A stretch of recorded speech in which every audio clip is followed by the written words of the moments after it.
ఓం అస్మద్గురుభ్యో నమః. లక్ష్మీనాథసమారంభాం నాథయామనమధ్యమాం అస్మదాచార్యపర్యంతం వందే గురుపరంపరం. వసుదేవసుతం దేవం కంసచానూరమర్దనం దేవకీ పరమానందం కృష్ణం వందే జగద్గురుం. ప్రియ భగవద్బంధువులను నమస్కారం. ఈరోజు మనం భగవద్గీతలోని సాంఖ్యయోగం అర్జునవిషాదయోగంలో 8వ శ్లోకం అనుసంధానం చేసుకోబోతున్నాం. నహి ప్రపశ్యామి మమాపనుజ్యాత్ యచ్చోకముశోషణ ఇంద్రియాణం అవాప్య భూమావసపత్నం వృద్ధం రాజ్యం చాదివత్సం. పదచ్ఛేదం. నహి ప్రపశ్యామి మమ అపనుజ్యాత్ యత్శోకం ఉచ్ఛోషణం ఇంద్రియాణం అవాప్య భూమౌ అసపత్నం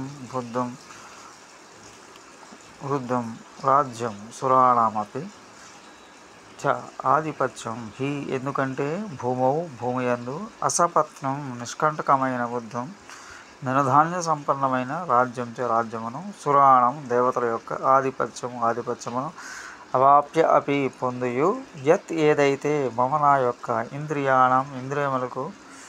ఇంద్రియములను ఉచ్ఛోషణం శుష్కింపజేయనటి శోకమును అపనుధ్య దూరం చేయగలదు. తత్ దానిని ఉపాయమును ప్రపశ్యామి చూడుకున్నాను.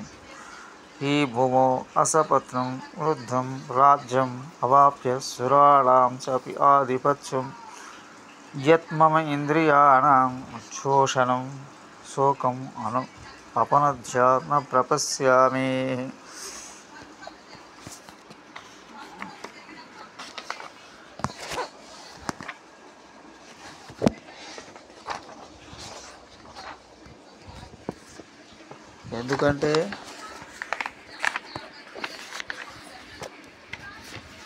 ఎందుకంటే ఇంద్రియమును శుష్కింపజేయు శోకమును పోగొట్టు ఉపాయం ఏదో తెలియకున్నది. భూలోకమునందు శత్రుబాధలు లేని సమృద్ధమైన రాజ్యముగా లేదా దేవేంద్ర పదవును కానీ పొందిన ఈ శోకము తొలగిపోదు అని నా అభిప్రాయం. ఇందులో అర్జునుడు తన దుఃఖాన్ని ఎంత తీవ్రంగా ఉందంటే దానికి మామూలు పరిష్కారాలు సరిపోవు అంటున్నాడు. వ్యావహారిక పరిష్కారాలు ఎన్నో ఉండవచ్చు, కానీ అవి అంతర్గత దుఃఖాన్ని కూకటి వేలతో పెకలించలేవు.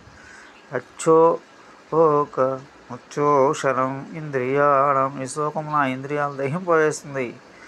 సీదంతి మమ గాత్రాణి ముఖం చ పరిశుష్యతి వేపదుస్స శరీరే మే రోమహర్షస్స జాయతే. 1వ అధ్యాయం 29. అది నా జ్ఞానేంద్రియములు కర్మేంద్రియములను బలహీనపరచడమే కాక నా బుద్ధిని కూడా మందగించిపోయేలా చేస్తుంది. దీన్ని తప్పించుకునే మార్గం కనబట్టలేదు.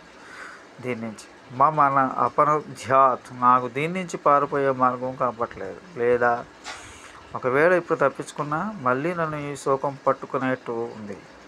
వాప్య భూమా సపత్నము మృద్ధం రాజ్యం. ఒకవేళ నేను యుద్ధం చేయటం నిశ్చయించుకుని ఉంటే యుద్ధం చేసి గెలిచి అందరినీ చంపి నేను రాజ్యాన్ని పొంది చక్రవర్తిని అవ్వచ్చు కూడా. అది ఎటువంటి రాజ్యం అవుతుంది? అసపత్నం వృద్ధం రాజ్యం అంటే సిరి సంపదలతో కూడిన తిరుగులేని రాజ్యాధికారం అవుతుంది. అంటే అర్జునుడు ఐశ్వర్యం దుఃఖాన్ని పారదోలలేదు అంటున్నాడు. ఎవరో చెప్పినట్టుగా డబ్బుతో మంచాన్ని కొనుక్కోగలరు కానీ నిద్రను పొందలేరు. డబ్బుతో ఇంటిని కొనుక్కోగలరు కానీ ఆప్యాయతను పొందలేరు. డబ్బుతో మనుషులను కొనుక్కోగలరు కానీ స్నేహితులను సమకూర్చుకోలేరు. అందువల్ల ఐశ్వర్యం దుఃఖాన్ని తీర్చలేదు. సురాణాధిపత్యం. నేను దేవాది దేవుడైన ఇంద్రుడైనా నా సమస్య పరిష్కరించబడదు. దీన్ని బట్టి సంసార సమస్య లౌకిక సంపదల వల్ల తీరదని తెలుస్తుంది. ఇది ఈ శ్లోక సారాంశం. దీనికి ఆధారం ముండక మంత్రం. పరీక్షలోకాను కర్మచితాం బ్రాహ్మణో నిర్వేదమయాన్యస్య కృతేన తద్విజ్ఞానార్థం స గురుమేవ విగచ్చే సమిత్రాణి శ్రోత్రియం బ్రహ్మనిష్టం. ముండకం 1:2 12. లౌకిక విజయాల పట్ల మానవ సమస్య తీరదని అందరూ గ్రహించాలి. అది గ్రహించిన ఆధ్యాత్మిక లక్ష్యం వైపు దృష్టి మరలించాలి. ఆధ్యాత్మిక లక్ష్యం పొందగలగాలంటే గురువు దగ్గరికి వెళ్ళాలి. ఈ వివేకం కొంతమందికి 20 సంవత్సరాలకే వస్తే కొంతమంది పళ్ళు పడ్డాక రావచ్చు. కొంతమందికి మరణశయ్య మీద ఉన్న గ్రహింపు రాదు. తర్వాత వచ్చే జన్మలో మరికొన్ని జన్మలు పొందాకు గ్రహిస్తారు. అర్జునుడు నాకు తోచడం లేదు, నాకు బోధించమని శరణ వేడాడు. ఇప్పుడు చెప్పాల్సిందంతా చెప్పి అర్జునుడు నిశ్శబ్దమయ్యాడు. కృష్ణ పరమాత్మ ఇంకా బోధ మొదలుపెట్టాడు. అందువల్ల సంజయుడు రంగంలో దిగుతాడు. స్వస్తి. జై శ్రీరామ్.